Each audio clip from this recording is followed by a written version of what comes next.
మనం బైబిల్ నుంచి సమాధానాలు చెప్పవలసినటువంటి అవసరత ఎంతైనా ఉంది కనుక కొంతమంది అడుగుతున్న ప్రశ్నలలో స్త్రీల గురించి పీరియడ్ సమయంలో చర్చికి వెళ్ళవచ్చా అనే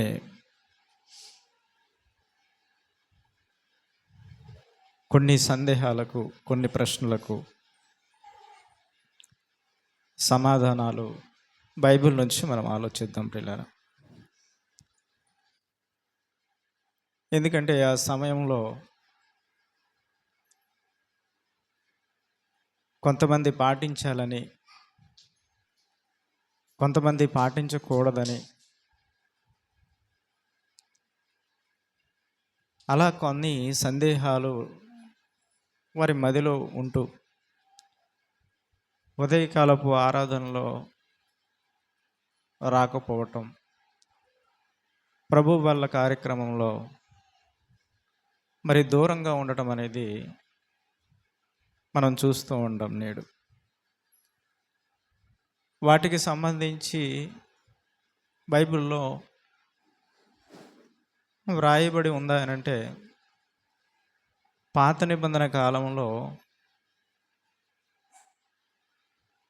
ఇశ్రాయేలు కొరకు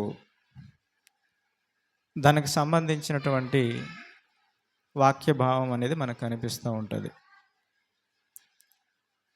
ఒకసారి మనం దాన్ని జాగ్రత్తగా చదివి అందులో ఉన్నటువంటి విషయాలను మనం తెలుసుకునే ప్రయత్నం చేద్దాం.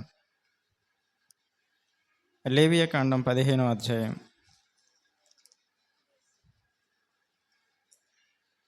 లేవియకాండం 15వ అధ్యాయం మొదటి వచనం, అలాగే 19వ వచనం. లేవియకాండం 15వ అధ్యాయం మొదటి వచనం, అలాగే 19వ వచనం. మరియు యెహోవా మోషే ఆరోనులకు ఇలాగ సెలవిచ్చెను, మీరు ఇశ్రాయేలులతో ఇట్లనండి, ఒకని దేహమందు స్రాహం ఉన్న ఎడల ఆ శ్రామ వలన వాడు అపవిత్ర అగును అని బైబిల్లో వ్రాయబడి ఉంది. అలాగే 19వ వచనం మనం జాగ్రత్తగా చదవగలిగితే, స్త్రీ దేహమందుండు స్రావము రక్తస్రావమైన ఎడల ఆమె 7 దినములు కడగా ఉండవలెను. ఆమెను ముట్టువారందరూ సాయంకాలం వరకు అపవిత్రులగుదురు అని బైబిల్లో పాత నిబంధన గ్రంథంలో వ్రాయబడినటువంటి మాట. ఈ గ్రంథం పాత నిబంధన గ్రంథంలో మనం చూస్తూ ఉంటాం. ఇప్పుడు దీన్ని చదువుకొని చాలామంది ఏ విధంగా వారి ఆలోచనలు మొదలవుతాయంటే, నిజమే కదా దేవుడు చెప్పాడు, మనం 7 దినములు కడగా ఉండాలి, అంటే దూరంగా ఉండాలి, ఆరాధనకి వెళ్ళని అవసరం లేదు, ప్రభు వల్ల కార్యక్రమంలో పాలు పంచుకోవలసినటువంటి అవసరం లేదు కదా, ఇది దేవుడే చెప్పాడు కదా అని ఇక్కడ బైబిల్లో వ్రాయబడి ఉన్నట్లుగా మనకు కనిపిస్తూ ఉంది. అయితే ఈ పాత నిబంధన గ్రంథంలో ఈ విషయాన్ని ఎందుకు రాయించాడు? యెహోవా దేవుడు మోషే ఆరోనులతో, ఇశ్రాయేలుతో ఎందుకు చెప్పమన్నాడు? ఈ విషయాలన్నీ మనం జాగ్రత్తగా ఆలోచిస్తే, దేవుడు ఇశ్రాయేలు ప్రజల కోసం ఎక్కువగా ఈ పాలు తేలును ప్రవహించే ఆ దేశానికి ప్రయాణం చేస్తున్నప్పుడు ఎక్కువ శాతంగా స్త్రీలు కనిపిస్తూ ఉంటారనమాట. అంటే ఇశ్రాయేలీలు ఆ పాలస్తీనా ఆ ప్రాంతం ప్రయాణం చేస్తున్నప్పుడు ఆ ప్రాంతం ఎలాంటిదంటే ఒక అరణ్య ప్రాంతాలు అన్నమాట. అరణ్యం. దేవుడు ఒక దగ్గర నుంచి మరొక ప్రాంతానికి తీసుకుని వెళ్తున్నప్పుడు ఇప్పటిలాగా రోడ్డు సదుపాయం ఏమైనా ఉన్నాయా చెప్పండి? రోడ్డు సదుపాయం ఏమైనా ఉందా? లేదా వాహన సదుపాయం ఏమైనా ఉందా అంటే ఆ రోడ్డు సదుపాయం అంతకన్నా లేదు, వాహన సదుపాయం కూడా అంతకన్నా లేదు. మరి వాళ్ళు ఎలా ప్రయాణించేవారు అన్నప్పుడు కాలినడకన ప్రయాణించేవారు. అరణ్యం మార్గం గుండా ప్రయాణించేవాళ్ళు. అంటే ఒక చోటుకి మనం అంటే వేరే చోటుకి మనం ప్రయాణం చేయాలంటే ఒకటి కాలినడక, 2 అరణ్య మార్గాలు ఎంచుకునేవాళ్ళు ఆ రోజుల్లో. అంటే ఒక ప్రాంతం నుండి మరొక ప్రాంతానికి వెళ్ళాలంటే, అంటే వేగంగా ఆ ప్రాంతానికి చేరాలంటే అరణ్య మార్గాన్నే ఎంచుకునేవాళ్ళు. వాళ్ళ ప్రయాణాన్ని అరణ్య మార్గాన్నే కొనసాగించేవారు. అలాంటి పరిస్థితుల్లో దేవుడు మోషే ఆరోనులకు చెప్పాడు, మీరు ఇశ్రాయేలుతో ఇట్లనండి. అక్కడ స్త్రీలు చాలామంది ఆ ప్రాంతంలో ఉన్నారు. ఆ ప్రాంతం నుండి వేరే ప్రాంతానికి ప్రయాణం చేస్తున్నప్పుడు స్త్రీలకు ఎదురయ్యే సమస్యలు ఎన్నో ఉంటాయి. కాబట్టి వాళ్ళు ఖచ్చితంగా పాటించి తీరాలి అని చెప్పి ఇశ్రాయేలుకి చెప్తున్నాడు. ఇశ్రాయేలు స్త్రీలతో చెప్తున్నాడు. అంటే దేవుడు మోషే ధర్మశాస్త్ర ప్రకారంగా ఎలాంటి కట్టుదిట్టమైన ఈ పరిస్థితులు దేవుడు వారికి చెప్పాడంటే వారి బాగోగుల కోసం వారు చెప్పాడు. దేవుడు అక్కడ వారి బాగోగుల కోసం చెప్పాడు. అందుకే ఇక్కడ 19వ వచనంలో ఏం చెప్పాడు? స్త్రీ దేహమందుండు స్రావము రక్తస్రావమైన ఎడల ఆమె 7 దినముల కడగా ఉండవలెను అంటున్నాడు. చూడండి, అంటే 7 దినాలు ఎక్కడ ఉండాలి? ఒక ప్లేస్లో ఉండాలి. ఒక ప్లేస్లో ఆవిడ ఉండాలి. ఒకవేళ ఉన్నా కూడా ఆ స్త్రీ ఏదైనా తమ బట్టలను లేకపోతే తమ భర్త బట్టలు కానీ ఒకవేళ ముట్టుకుంటే అదంతా కూడా అపవిత్రమైపోతుందని కూడా బైబిల్లో వ్రాయించాడు. చూసారా? ఏమండి, అంటే రక్తస్రావమైన స్త్రీ 7 దినములు ఖచ్చితంగా ఉండాలని చెప్పాడు. అలా చెబుతూ నువ్వు ఏదైనా ముట్టుకుంటే వాటన్నిటినీ కూడా ఏమవుతుందని చెప్పాడు? అపవిత్రమైపోతుంది అని చెప్పాడండి. ఏమండి, అపవిత్రమైపోతుంది అన్నాడు. చూడండి ఒకసారి అలా మనం చదువుకుందాం. చూడండి, ఆమె కడగా ఉన్నప్పుడు ఆమె దేని మీద పండుకొనెనో అది అపవిత్రమగును, ఆమె దేని మీద కూర్చుండునో అది అపవిత్రమగును అంటున్నాడు. చూడండి, చూసారా? అంటే రక్తస్రావం జరిగినటువంటి ఆ సందర్భంలో ఖచ్చితంగా నువ్వు 7 దినాలు నువ్వు పాటించి తీరాలి అని చెప్పాడు. అలాగే నువ్వు ఎక్కడైతే ఉంటావో నువ్వు చాలా జాగ్రత్తగా ఉండాలని చెప్పాడు. నువ్వు ఏది ముట్టుకోవద్దని చెప్పాడు. ఒకవేళ నువ్వు ముట్టుకున్నా కూడా అది ఏమవుతుందని చెప్పాడు? అపవిత్రమైపోతుంది అని చెప్పాడండి. ఒకవేళ ముట్టుకుంటే నువ్వు ఏ వస్తువైనా నువ్వు ముట్టుకుంటే నువ్వేం చేయాలో తెలుసా? వెంటనే ఆ వస్తువన్నీ కూడా నువ్వు కడిగి వేయాలి, లేకపోతే బట్టలైతే ఉతుక్కోవాలి అని చెప్పాడు. చూసారా? అంటే 7 దినాలలో 7 దినాలు అంటే రక్తస్రావం జరిగిన ఆ 7 దినాలలో ఉన్నప్పుడు నువ్వు ఏదైనా ముట్టుకుంటే ఆ ముట్టుకున్న వస్తువులు వెంటనే నువ్వేం చేయాలి? శుద్ధి చేయాలి. అంటే శుద్ధి చేయాలి అంటే క్లీన్ చేయాలి, బట్టలైతే ఉతుక్కోవాలి. ఇలా రకరకాలుగా దేవుడు వారి కోసం ఇక్కడ రాయించాడు. ప్రేమైన దేవుని పిల్లలు, ఏమండి, ఎందుకు ఈ మాట వ్రాయించాడంటే ఎందుకు రాయించాడంటే పవిత్రంగా ఉండాలని చెప్పి. ఇస్రాయేలు ఆ అరణ్య ప్రాంతంలో ప్రయాణం చేస్తున్నప్పుడు ఎలాంటి మరి వ్యాధి కానీ ఎలాంటి బ్యాక్టీరియా కానీ వాళ్ళ దగ్గరకు చేరకుండా ఆ చక్కటి ఒక పద్ధతిని దేవుడు వారికి చెప్పాడు. ఏమండి, నిజంగా ఇశ్రాయేలు స్త్రీలు అరణ్య మార్గంలో ప్రయాణిస్తున్నప్పుడు ఆ మార్గంలో ఒకవేళ రక్తస్రావం జరిగింది అనుకోండి, ఏమండి అరణ్య మార్గంలో ప్రయాణిస్తున్నప్పుడు రక్తస్రావం జరిగింది అనుకోండి, ఆ అరణ్యంలో ఎన్నో భయంకరమైనటువంటి జంతువులు ఉంటాయి. ఆ జంతువులు బారిన పడకుండా ఉండడానికి వీళ్ళు జాగ్రత్తలు చెప్పాడు. అమ్మా, నీకు ఒక రక్తస్రావం జరిగితే నువ్వు ఖచ్చితంగా 7 దినాలు నువ్వు పాటించాలమ్మా అని చెప్పాడు. అలాగే అరణ్య మార్గంలో ప్రయాణం చేస్తున్నప్పుడు నిజంగా అంటే రక్తం ఆ స్మెల్ అనేది వచ్చిందనుకోండి, ఎన్నో బ్యాక్టీరియా వలన ఆమెకు ప్రమాదం జరగవచ్చు. నెంబర్ 1. నెంబర్ 2 ఏంటంటే, రక్తం అంటే కొన్ని మృగాలకు కొన్ని మృగాలకు ఆ బ్లడ్ అనేది ఏంటంటారు దాన్ని, ఒక సింహం కానీ ఒక పులి కానీ ఈ జంతువులకి బ్లడ్ అనేది అవి తీసుకుంటుంటాయి, ఎక్కువ శాతంగా ఏమండి తీసుకుంటుంటాయి.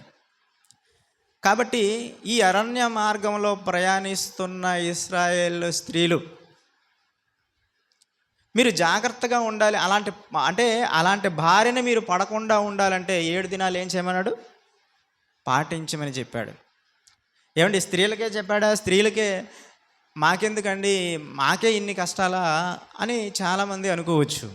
కానీ పురుషులకు కూడా ఆ రోజు పాత నిబంధన గ్రంథంలో పురుషులకు కూడా ఏం చెప్పాడంటే, ఇక్కడ మనం జాగ్రత్తగా 16వ వచనంలో చదవగలిగితే, 15వ అధ్యాయం 16వ వచనం, లేవియకాండం 15వ అధ్యాయం 16వ వచనం చూడండి. ఒకని వీర్య స్థలము అయిన ఎడల వాడు సర్వాంగ స్నానము చేసుకొని సాయంకాలం వరకు అపవిత్రుడై ఉండును. ఏ బట్ట మీదను ఏ తోలు మీదను వేరే స్థలమగునో ఆ బట్టయు ఆ తోలియు నీళ్లతో ఉతకబడి సాయంకాలం వరకు అపవిత్రుడై ఉండేను అంటున్నాడు. చూడండి, చూసారా?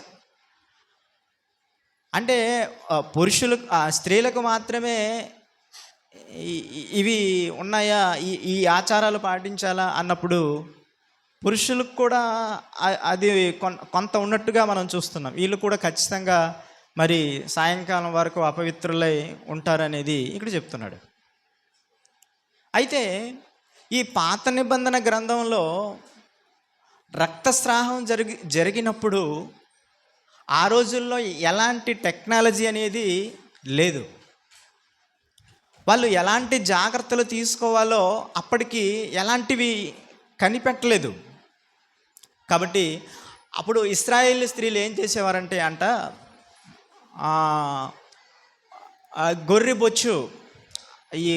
బొచ్చుతోని వాటిని క్లీన్ చేసుకుంటుంటేవారు. అలాగే వారు వాడుతున్నటువంటి బట్టలు ఏదైతే ఉంటాయో దళసరివి, వాటిని కట్టుకుని ఉండేవాళ్ళని చూసారా? అంటే ఎలాంటి టెక్నాలజీ లేదు. కాబట్టి ఆ టెక్నాలజీ లేని కాలంలో దేవుడు మోషే ఆరోనుల ద్వారా ఇశ్రాయేలుతో ఏం చెప్పాడు? మీరు 7 దినాలు ఖచ్చితంగా పాటించాలి. ఎందుకంటే టెక్నాలజీ లేదు. అది ఏ విధంగా శుద్ధి చేసుకోవాలి, ఏ విధంగా దాన్ని పవిత్రపరచుకోవాలన్నా మరి ఈ పద్ధతులు, ఈ టెక్నాలజీ అనేది ఆ రోజు పాత నిబంధన కాలంలో లేదు కనుక అమ్మ మీరేం చేయాలంటే 7 దినాలు ఖచ్చితంగా మీరు పాటించాలి. 7 దినాలు పాటించాలి.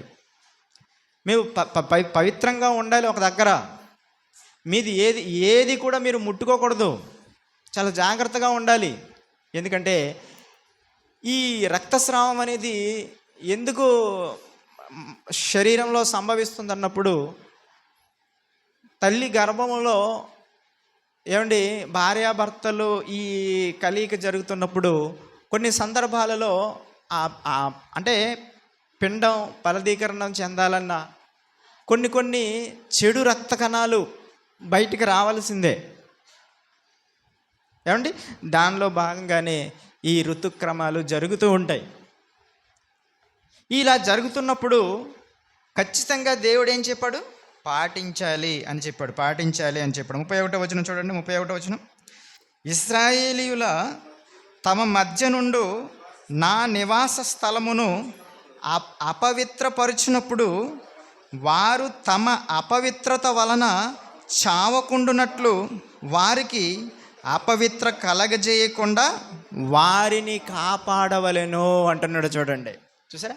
అంటే అపవిత్రం అంటే రక్తస్రావం జరుగుతున్నప్పుడు ఒకవేళ మీరు మందిరంకి వెళ్ళినా ఏం చేయాలి?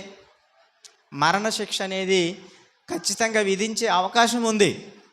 కాబట్టి అలాంటి పరిస్థితులు రాకుండా ఏం చేయమన్నాడు ఇక్కడ?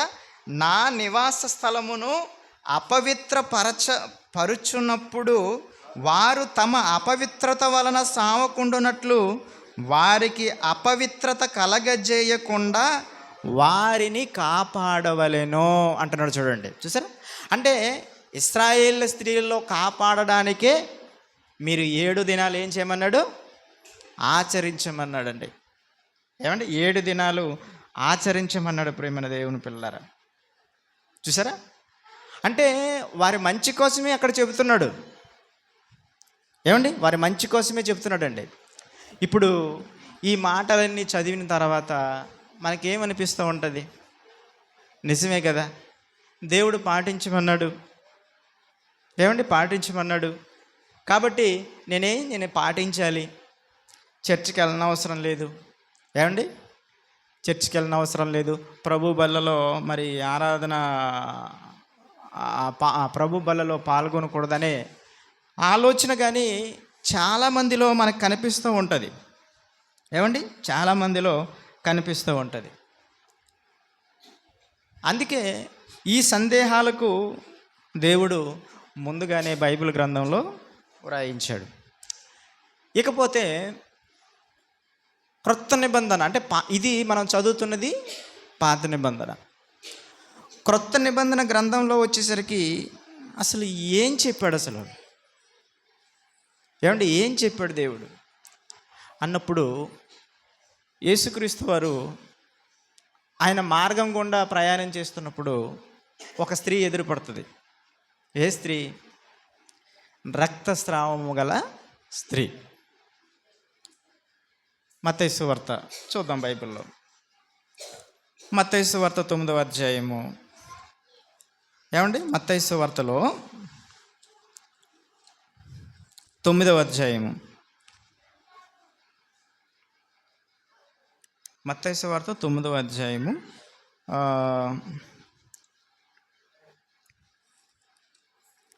20, 21, 22 ఈ 3 వచనాలు జాగ్రత్తగా మనం పరిశీలన చేద్దాం.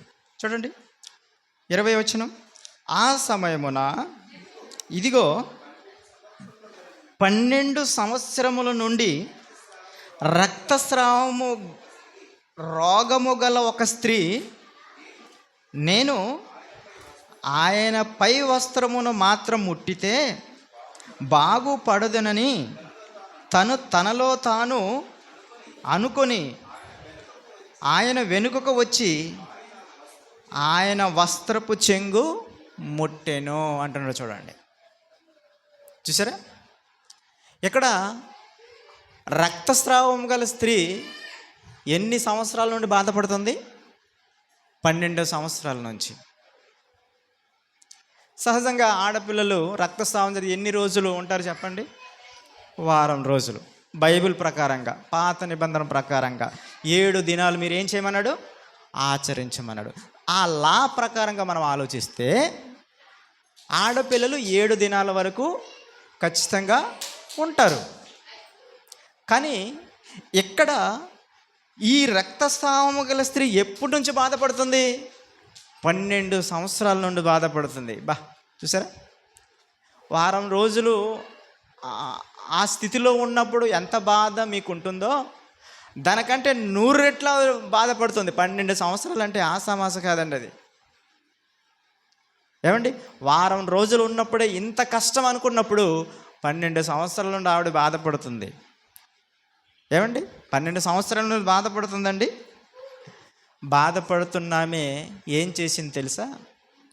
యేసుక్రీస్తు వారు ఆ మార్గం గుండా వస్తున్నాడు అని తెలుసుకొని, నేను ఆయనను ఒకసారి నేను ముడితే, అంటే యేసుక్రీస్తు వారు తన ఏంటది, తన పై వస్త్రము, యేసుక్రీస్తు వారు పై వస్త్రాన్ని నేను ముట్టుకుంటే నేను బాగుపడతాననేటువంటి గొప్ప విశ్వాసం ఆమెలో కనిపించింది. వెళ్ళింది. యేసుక్రీస్తు వారు ఏమంటే పై వస్త్రాన్ని ఏం చేసింది? ముట్టింది. ఇప్పుడు మోసే ధర్మశాస్త్రం లా ప్రకారంగా ఏం చేయాలి చెప్పండి? ఏం చేయాలి? అపవిత్రుడవ్వాలి, అంతే కదా. పాత నిబంధనలో ఒకవేళ రక్తస్రావం కలిగిన స్త్రీ ఎవరిని ముట్టుకున్నా, నువ్వు ఏ వస్తువును పట్టుకున్నా కూడా అదేమవుతుందని రాయించాడు? అపవిత్రమవుతుంది అని రాయించాడు. ఆ లెక్కన మనం ఆలోచిస్తే ఇప్పుడు రక్తస్రావం గల స్త్రీని ఎవరిని ముట్టుకుంది? యేసుక్రీస్తు వారిని ముట్టుకుంది. ఇప్పుడు యేసుక్రీస్తు వారిని ముట్టుకుంది కనుక ఇప్పుడు యేసుక్రీస్తు ఏమవ్వాలి? అపవిత్రుడవ్వాలి కదా, అపవిత్రుడవ్వాలి. ఇప్పుడు యేసుక్రీస్తు వారు అపవిత్రుడయ్యాడా? చూసారా? అంటే పాత నిబంధన కాలం వేరు, క్రొత్త నిబంధన కాలము వేరు. పాత నిబంధన కాలంలో చెప్పింది శరీరానికి సంబంధించింది, అంటే శరీర శుద్ధి, అంటే శరీర ప్రవర్తన కోసం చెప్పబడింది. క్రొత్త నిబంధన కాలం వచ్చేసరికి మనసుకు సంబంధించింది, అంటే దేవుణ్ణి ఆరాధించడంలో మనసుకు సంబంధించింది. చూసారా? మనసుకు సంబంధించిందండి క్రొత్త నిబంధన కాలం. ఏమండి, మొత్తానికి యేసుక్రీస్తు వారిని పై వస్త్రాన్ని ముట్టుకుంది. ఆ లెక్కన ప్రకారం యేసుక్రీస్తు వారు అపవిత్రుడయ్యాలి.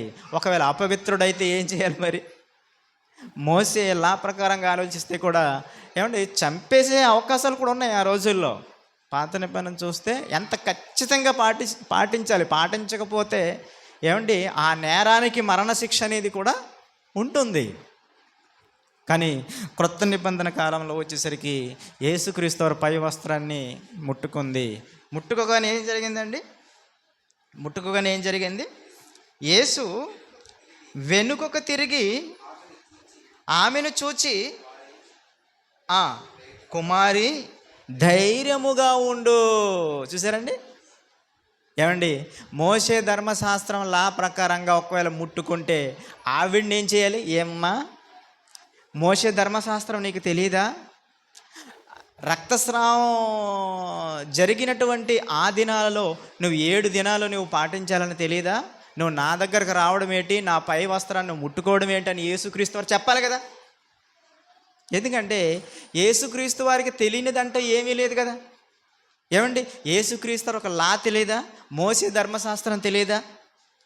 ఏమండి, అక్కడ యెహోవా దేవుడు మోషే ఆరోనులకు ఇశ్రాయేలుకి చెబుతున్నటువంటి విషయాలన్నీ తెలీదా? తెలుసు కదా. మరి తెలిసిన యేసుక్రీస్తు వారు పై వస్త్రాన్ని ముట్టుకోగానే మరి ఏమనాలి చెప్పండి? యేసుక్రీస్తు ఇది ఆ రక్తస్రావం కలిగిన స్త్రీని ఏమనాలి? అమ్మా, నువ్వు దూరంగా ఉండు, నన్ను అసలు ఎందుకు ముట్టుకున్నావు? నువ్వు ముట్టుకుంటే నేను అపవిత్రుడిని అయిపోతాను కదా, అసలు నువ్వు ఎందుకు ముట్టుకుని అన్నాడా? ఏమీ అనలేదండి. అంటే పాత ధర్మశాస్త్ర లాని ఏం చేశారంటే పెద్దగా లెక్క చేయలేదు. ఎందుకో తెలుసా? అవి శరీర సంబంధమైన, అవి అంటే శరీర శుద్ధీకరణ సంబంధించినటువంటి విషయాలు అక్కడ చెప్పాడు. కాబట్టి ఇక్కడ ఏమన్నాడు యేసుక్రీస్తు వారు? యేసు వెనుకకు తిరిగి, అంటే ఎవరు నాకు అసలు ముట్టుకున్నారు? చూసారండి, అంత జనాల మధ్య వెళ్తున్నప్పుడు నిజంగా అండి ఎంతోమంది మనకు తగులుతూ ఉంటారండి. ఏమంటే తగులుతూ ఉంటారు కానీ మనం పట్టించుకోం. కానీ యేసుక్రీస్తు వారు నిజంగా ఎవరు ముడుతున్నారో, ఎవరు టచ్ చేస్తున్నారో అదంతా కూడా ఆయనకి తెలిసిపోతుందండి. ఏమండి, పై వస్త్రంను ముట్టుగానే ఎవరు నాకు అసలు ముట్టుకున్నారు, నా వస్త్రాన్ని ఎవరు పట్టుకున్నారని యేసుక్రీస్తు వెనక్కి తిరిగి ఆమెను చూసి, కుమారి ధైర్యముగా ఉండు, చూసారా, ధైర్యముగా ఉండు, నీ మీద నేను మోసే లా నేను అప్లై చేయను. చూసారా, నేను మోసే ధర్మశాస్త్రంలో ఉన్న లా నీ మీద నేను అప్లై చేయను.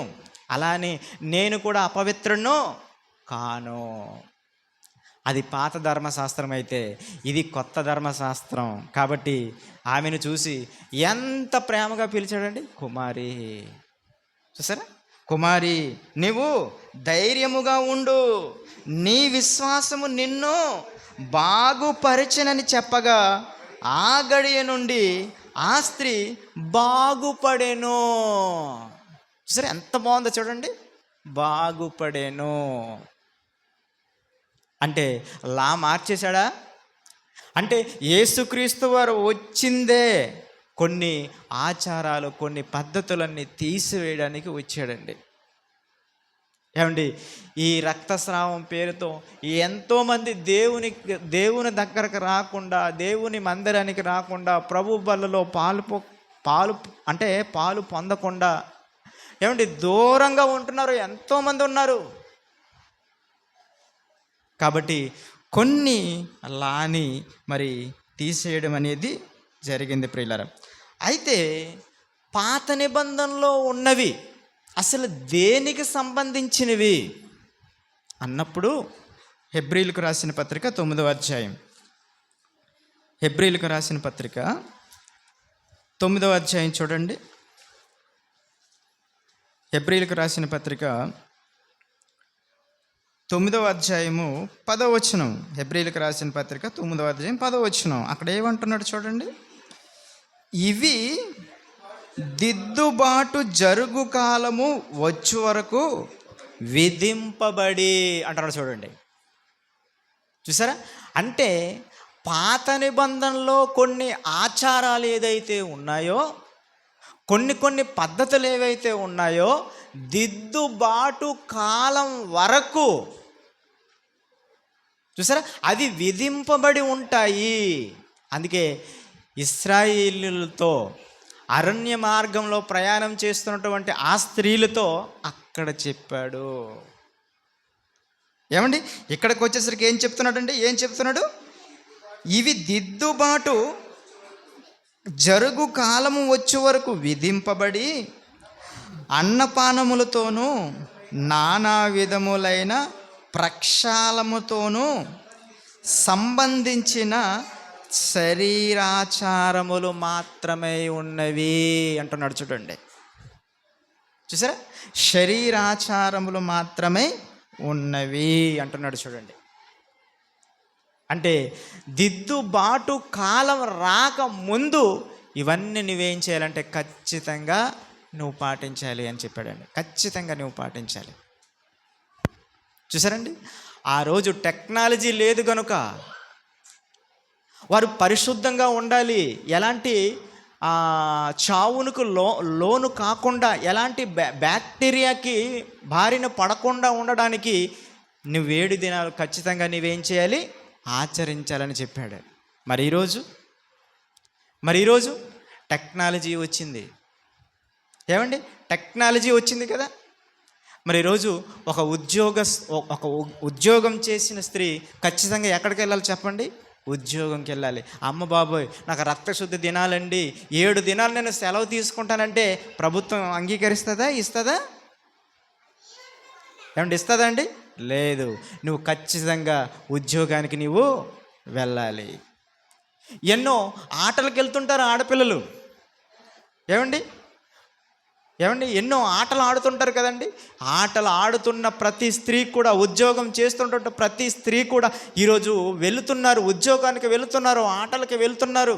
ఏమండి, అనేక ప్రాంతాలలో ఉద్యోగం చేస్తూ ఉంటారు. మరి ఎలా చేయగలుగుతున్నారు వాళ్ళు అంటే టెక్నాలజీ కాలము వచ్చింది కనుక. ఏమండి, వాటికి సంబంధించిన అన్ని ఎక్విప్మెంట్ అంటారు దాన్ని, అన్ని సదుపాయాలు అంటారు దానికి. ఏమండి, రక్తస్రావం జరుగుతున్నటువంటి ఆ స్త్రీకి సంబంధించి ఎన్నో సదుపాయములు ఇప్పుడు ఉన్నాయి కనుక దానిని వాడుకుంటున్నారు. దాన్ని వినియోగించుకుంటున్నారు కనుక ఉద్యోగం చేసేవాడు ఉద్యోగానికి వెళ్తున్నాడు, ఏమండి ఆటలకు వెళ్ళేవాడు ఆటలకు వెళ్తున్నాడు, గుడులకి వెళ్ళేవాడు గుడులకి వెళ్తున్నాడు. చూసారా? అంటే ఆ కాలంలో అలాంటి సదుపాయం లేవు గనుక మీరు ఆచరించాలని చెప్పాడు, ఆచరించమని చెప్పాడు. కాబట్టి ఈరోజు ఏమండి పీరియడ్ సమయంలో చర్చికి వెళ్ళొచ్చా వెళ్ళకూడదా అంటే వెళ్ళొచ్చు. ఈరోజు క్రొత్త నిబంధన ప్రకారంగా మనం ఆలోచిస్తే మనస్సాక్షికి సంబంధించిన దేవుడు నేను ఏం చూస్తాడు చెప్పండి? నీ శరీరాన్ని చూడడు, నీ శరీరాన్ని చూడడు, నీ మనసును చూస్తాడు దేవుడు. నువ్వు చర్చికి వెళ్ళావు ఏమండి ఎంత విలువ గల బట్టలు వేసుకున్నావని దేవుడు చూస్తాడా? ఏమండి ఎంత మంచి బంగారం వేసుకున్నామని దేవుడు చూస్తాడా? ఎంత కాస్ట్లీ చెప్పులు వేసుకున్నామని దేవుడు చూస్తాడా? చూడడు. ఏమండి దేవుడు ఎప్పుడు శరీరాన్ని చూడడు, ఏమండి శరీర అలంకరణ చూడడు. ఏం చూస్తాడు? మనసును చూస్తాడు. అంటే మనసుకు సంబంధించింది క్రొత్త నిబంధన. నువ్వు దేవుని దగ్గరకు రావచ్చా రాకూడదా ఆ సమయానంటే రావచ్చు. దేవుడు నీ మనసును చూస్తాడు. నువ్వు దేవుణ్ణి ఆరాధించడానికి మనసుతో తప్ప శరీరానికి సంబంధించింది కాదండి. ఏమంటే శరీరానికి సంబంధించింది కాదు. అందుకే ఇలాంటి అపోవలు ఏమీ పెట్టుకోవద్దు.